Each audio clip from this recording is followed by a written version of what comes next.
வளவர் கொண்பாவை வரிவளை கை மட மாணி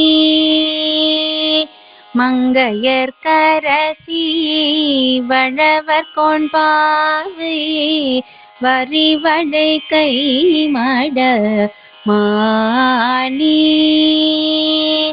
பங்கையர் செல்வி பாண்டிமாதேவி பணி செய்து நாள்தோறும் பரவ பொங்கழல் உருவள் பூதநாயகனார் வேதமும் பொருள்களும் அருளி அங்கையர் கண்ணி தன்னோடு மாமந்த ஆலவாயாவதும் இதுவே ஆலவாயாவதும் இதுவே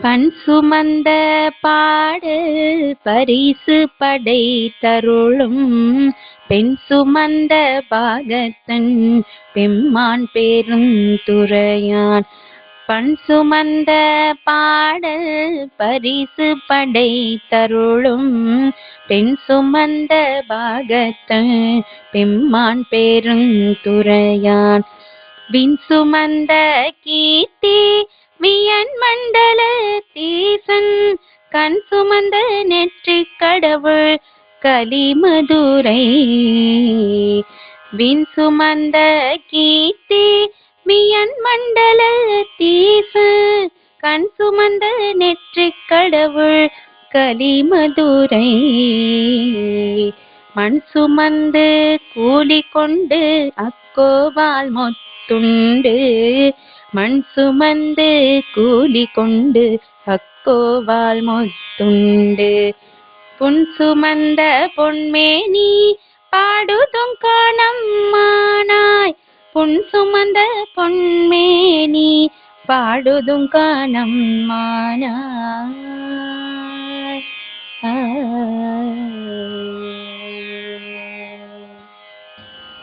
திருச்சிற்றம்பலம். இன்று ஆவணி மாதம் மூல நட்சத்திரம் பிட்டு திருவிழா.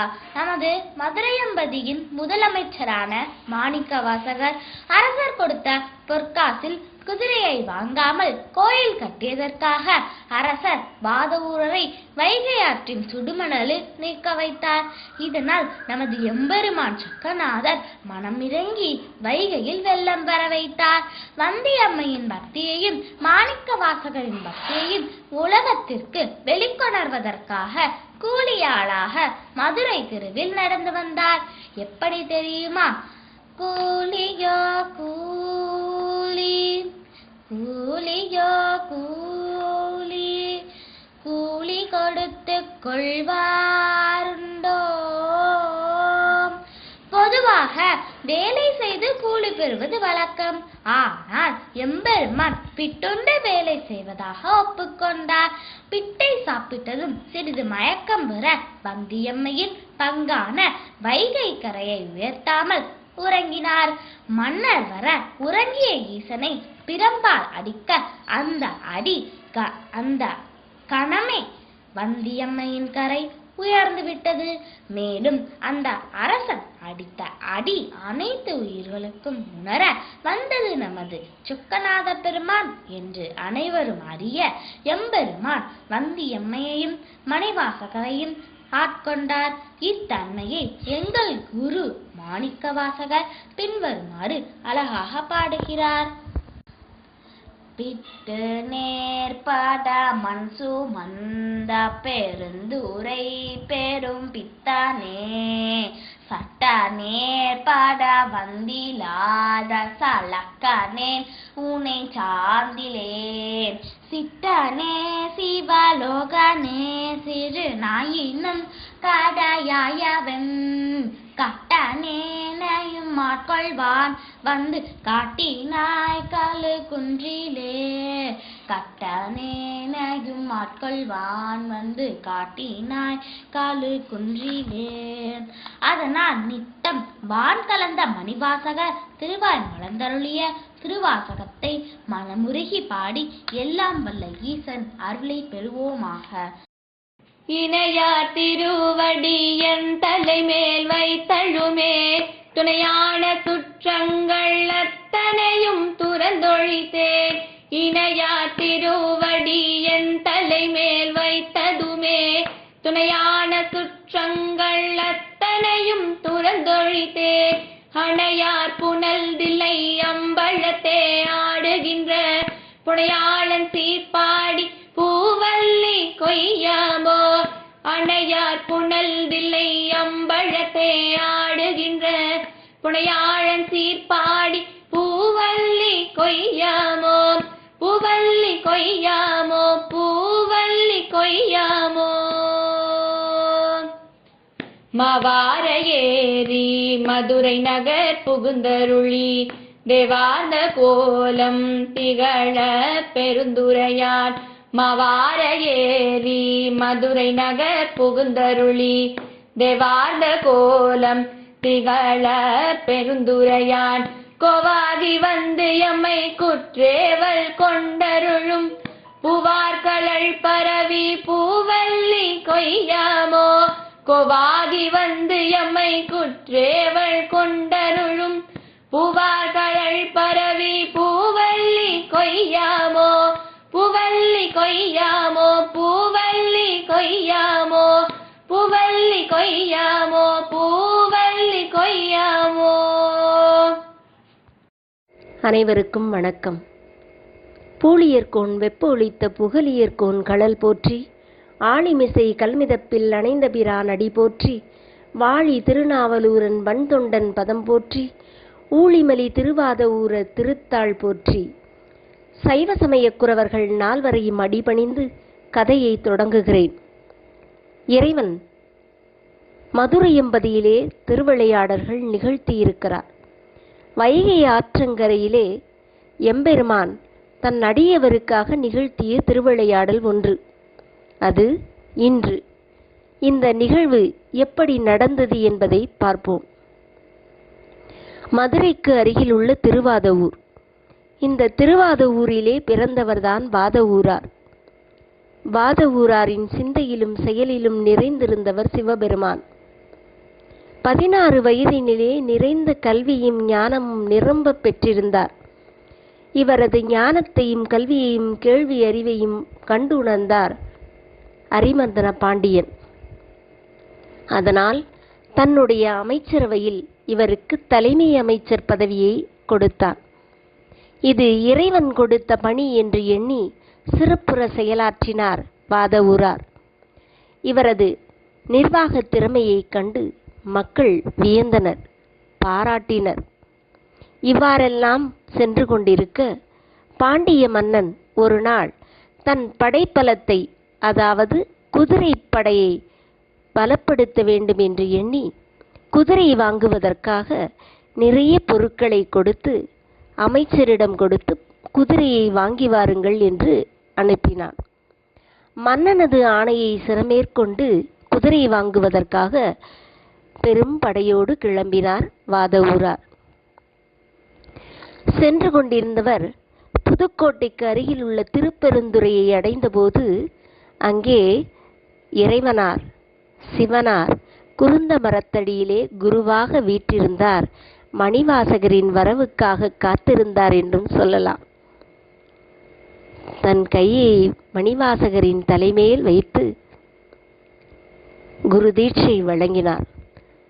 நயன தீட்சை மற்றும் சரிச தீட்சை வழங்கினார். இணையார் திருவடி தலைமேல் வைத்தலுமே துணையான என் சுற்றங்கள் அத்தனையும் துறந்தேன் என்பார் மணிவாசகர். அத்தனையும் மறந்தார். தான் எதற்காக வந்தோம் என்பதையும் மறந்தார். குதிரை வாங்க வந்ததை மறந்தார். தான் கையில் வைத்திருந்த பொருட்கள் அனைத்தையும் சிதலமடைந்திருந்த கோயிலை புதுப்பிக்க செலவிட்டார். கோவிலும் புதுப்பிக்கப்பட்டது. உடன் வந்திருந்தவர்களெல்லாம் நாம் குதிரை வாங்குவதற்காக வந்தோம், அதை மறந்து இங்கு இருக்கிறோமே என்று நினைவுபடுத்தினர். பாண்டிய மன்னனுக்கும் செய்தி எட்டியது. குதிரை வாங்காமல் பொருளை கோவில் திருப்பணிக்கு செலவிட்டு விட்டார் என்று. உடன் சினம் கொண்டான் பாண்டியன். உடனே வாதவூராரை மதுரைக்கு வரவழைக்க வேண்டும் என்று ஆணையிட்டான். உடன் வந்திருந்தவர்கள் சொல்லவும் இவர் இறைவனிடம், ஐயனே, நான் என்ன செய்வேன்? குதிரையோடு வரவேண்டும் என்று ஆணையிட்டுள்ளான் பாண்டிய மன்னன் என்று வேண்ட, இவரது வேண்டுதல் இறைவனின் செவியை சென்று சேர, அவரும் ஆவணி மூல நன்னாளில் குதிரைகள் மதுரையை வந்து அடையும் என்று சொல், அஞ்சாதே, இந்த மாணிக்க மாலையையும் பரிசாக கொடுத்ததாக எண்ணி சொல் என்று மாணிக்க மாலையையும் பரிசாக கொடுத்து அனுப்பினார் இறைவர் பாண்டியனுக்கு. பெற்றுக்கொண்டு மதுரையை நோக்கி விரைந்தார் வாதவூரார். மதுரைக்கு வந்த இவர் குதிரைகளெல்லாம் ஆவணி மூல நன்னாளில் வந்து சேரும் என்று சொல்லி இறைவன் கொடுத்த மாணிக்க மாலையையும் கொடுத்தார். பெற்றுக்கொண்டான் மகிழ்வோடு. வந்து சேரும் குதிரைகள் என்ற மகிழ்ச்சி அவனுக்கு. ஆனால் ஆவணி மூலத்தன்று குதிரைகள் மதுரைக்கு வரவே இல்லை. வாதவூரார் பொய் சொல்கிறார் என்று மற்றவர்களெல்லாம் சொல்ல, மன்னனும் அவரை பொய் சொல்லுகின்றீர் என்று சொல்லி சுடுமணலில் நிறுத்தினார். சுடுமணலில் நிறுத்தப்பட்ட மணிவாசக பெருமானும், ஐயனே, நான் யாரிடம் போய் சொல்வேன்? இந்த பழி என்னை வந்து சேர்ந்ததே என்று இறைவனிடம் வேண்ட, இந்த வேண்டுதலும் செவியை எட்டியது. அவர் சொன்னது ஒரு நாளும் பொய்யாகாது. இறைவன் அல்லவா? ஆவணி மூல நன்னாளில் குதிரைகள் மதுரையை நோக்கி வரும் குளம்படி சத்தம் கேட்டது. புழுதி பறந்தது. குதிரை மேல் பரிமேல் அழகராய் இறைவன் வருகிறார். குதிரையும் அழகாயிருந்தது. குதிரையை ஓட்டி வந்த பாகனும் அழகாயிருந்தான். மன்னன் விரைந்து வந்து பார்வையிட்டான். குதிரைகளெல்லாம், தேவகணங்களெல்லாம் குதிரைகளாக வந்து நிற்கின்றன. பார்த்தான் மன்னன். சான்றோர்களெல்லாம் குதிரையை பார்வையிட்டு நடையும் லட்சணமும் குதிரைக்குரிய அத்தனை இலக்கணமும் பொருந்தி இருக்கிறது, நல்ல குதிரைகள் இவைகள் என்று சான்றடித்தனர். குதிரைகளெல்லாம் கொட்டிலில் அடையுங்கள் என்று சொல்லிவிட்டு குதிரையை ஓட்டி வந்த பாகனுக்கும் பரிசளித்து அனுப்பி வைத்தான் பாண்டிய மன்னன். நடுநிசியிலே குதிரை கொட்டிலிருந்து நரி ஊளையிடும் சத்தம் கேட்டது. குதிரைகளெல்லாம் எப்படி நரிகளாக மாறின? பரி நரியாயிற்றே. மீண்டும் வாதவூரார் பொய் சொல்லி ஏமாற்றி விட்டார் என்று சொல்லி வாதவூராரை சிறையில் அடைத்தான் பாண்டிய மன்னன். மீண்டும் இறைவன் திருவிளையாடலை நிகழ்த்துகின்றார். வைகையில் வெள்ளம் பெருக்கெடுத்து ஓடுகிறது. வெள்ளம் பெருக்கெடுத்து ஓடவும் பாண்டிய மன்னன் மதுரை சொக்கநாதரிடம் வேண்ட, வெள்ளம் குறைந்தது, ஆனால் முற்றிலும் தணிந்த பாடில்லை. கரையை அடைக்க முடியவில்லை. ஊருக்குள் தண்ணீர் புகுந்து விடுமோ என்று அச்சம். மக்களை காப்பாற்ற வேண்டுமே என்று பயம் இருந்தது பாண்டிய மன்னனுக்கு. அதனால் ஊர் மக்களுக்கு பறையறைந்து செய்தி தெரிவிக்கப்பட்டது. முரசினால் சென்று சேர்க்கப்பட்டது செய்தி. எல்லோரும் அவரவர் பங்குக்கு மண் அள்ளி போட்டு கரையை அடைக்க வேண்டும் என்று ஆணை. ஊர் மக்கள் எல்லாம் அவரவர் பங்குக்கு மண் அள்ளி போட்டு கரையை நிரப்ப ஆரம்பித்தனர். ஆனால் பந்தி என்ற ஒரு கிழவி, வயதானவள், புட்டு விற்பவள், அவளோ மண்ணடைக்க வழி தெரியாமல் கரையடைக்க வழி தெரியாமல் நிற்க இறைவன் கூலியாளாக வருகிறார். பாட்டி, உனக்காக நான் இந்த வேலையை செய்கிறேன், எனக்கு நீ என்ன கூலி கொடுப்பாய் என்று கேட்க, உனக்க என்ன கூலி வேண்டும் கேள், என்னிடம் புட்டு மட்டுமே இருக்கிறது என்று சொல்ல, பாட்டி, இந்த புட்டு, இன்று நீ விற்கும் புட்டில் உதிர்ந்த புட்டுகள் அனைத்தையும் எனக்கு கொடு, அதுவே கூலியாக நான் பெற்றுக்கொள்கிறேன், உனக்கான பணியை நான் இப்பொழுதே செய்கிறேன் என்று சொல்ல, வந்திக்கிழவியும் மிகவும் மகிழ்ந்தாள். இவரும் இறைவனார் ஆடல் நிகழ்த்துவதில் வல்லவர் அல்லவா. மண் அள்ளி போடுகிறார், வந்து கரையிலே ஆடுகிறார், பாடுகிறார், புட்டையும் சந்தோஷமுடன் உண்கிறார், படுத்து உறங்குகிறார். கொஞ்சம் எழுந்திருப்பதும் கொஞ்சம் மண் அள்ளி போடுவதும் புட்டினை உண்பதும் அழகாக சென்று கொண்டிருந்தது. பாட்டி விற்கும் புட்டுகள் அனைத்தும் அன்று உதிர்ந்தே போனது. இதுவும் இறைவனது திருவிளையாடல்தான். பாண்டிய மன்னன் கரை அடைபட்டிருக்கிறதா என்று பார்வையிட வந்தான். எல்லா பக்கமும் அடைபட்டிருக்க, வந்திக்கிழவிக்கு உரிய பகுதி மட்டும் அடைபடாமல் நிற்க, யாருடையது இது என்று வினா எழுப்ப, உடன் இருந்தவர்களெல்லாம் புட்டு விற்கும் கிழவியினுடையது இந்த பங்கு என்று சொல்ல, அவளிடம் கேள்வி கேட்க, அவளுக்கான பணியை இவனே செய்கிறான் என்று இறைவனாரை கைகாட்ட, மன்னனுக்கோ கோபம் வந்தது.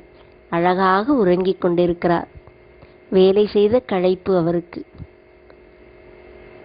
பாண்டிய மன்னனுக்கு கோபம் வந்து கையில் இருந்த சாட்டையால் முதுகில் ஒரு அறை கொடுத்தான். அறை கொடுத்தான். யாருக்கு? இறைவனுக்கு. எப்பொழுதும் அடி கொடுத்தவனுக்கு வலிக்காது, அடி வாங்கியவனுக்கு மட்டுமே வலிக்கும். இங்கு அடி வாங்கியவனுக்கு வலிக்கவில்லை, அடி கொடுத்தவனுக்கும் அருகிலிருந்து பார்த்தவருக்கும் வலித்தது. பக்கத்தில் இருந்தவர்களெல்லாம் வலிக்கிறதே என்று சொல்ல, யார் இவர் என்று கேட்க, இறைவனார் மண்ணள்ளி போட்டு வந்தியின் பங்கையை அடைத்துவிட்டு வெள்ளத்தில் கரைந்து போனார். பாண்டிய மன்னனே, வந்திக்கிழவிக்காகும் மாணிக்கவாசகர் பொருட்டும் நாம் இந்த திருவிளையாடலை நிகழ்த்தினோம் என்று சொல்ல, பாண்டிய மன்னன் மகிழ்ந்து போனான். மணிவாசகரை நான் தவறாக நினைத்து விட்டோமே, இறைவனே அவர் பொருட்டு திருவிளையாடல் நிகழ்த்தவும், பிட்டுக்காக மண் சுமந்த நிகழ்ச்சியையும் நினைத்து நெகிழ்ந்து போனான். நம்மிடம் பிறம்படி வாங்கிக் கொண்டாரே என்று நினைத்து வருந்தி வருந்தி மணிவாசகரை சரண் புகுந்தான் பாண்டிய மன்னன். இறைவனார் மாணிக்கவாசகருக்கும் வந்திக்காகவும் வந்தியின் பெருமையையும் மாணிக்கவாசகரின் பெருமையையும் உலகறியச் செய்த திருவிளையாடல் இது. இந்த நல்ல நாளிலே கரையடைக்க வந்த அவர், நாம் கரை சேராமல் கரையிலே நிற்கிறோம். கரை சேருவதற்காக இறைவனது தாளினை பணிவோம். பிறவி பெருங்கடல் நீந்துவர் நீந்தார் இறைவனடி சேராதார் என்று வள்ளுவப் பெருந்தகை நமக்கு உரைத்திருக்கின்றார். கரை சேருவதற்காக மதுரை சொக்கநாதரின் தாளினை பணிவோம். ஜெய் ஸ்ரீ மீனாட்சி சுந்தரேஸ்வர சுவாமிக்கு ஜெய்.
பூசுவதும் வெந்நீரு போன்பதுவும் பொங்கு அரபும் பேசுவதும் திருவாயார் மறை போலும் காணெடி பூசுவதும் பேசுவதும் போன்பதுவும் கொண்டு என்னை ஈசனவன் எவ்வுயிர்க்கும் இயல்பானான் சாழலோ இயல்பானான் சாழலோ கோயில் சுடு காடு கொள்பொழி தோல் நல்லாடை தாயுமிழி தந்தையினி காந்தனியன் காணிடி தாயுமிழி தந்தையிலி தாந்தனியன் நாயிடினும் காயில் உலகனைத்தும் கற்பொடி காஞ்சாழலோ கற்பொடி காஞ்ச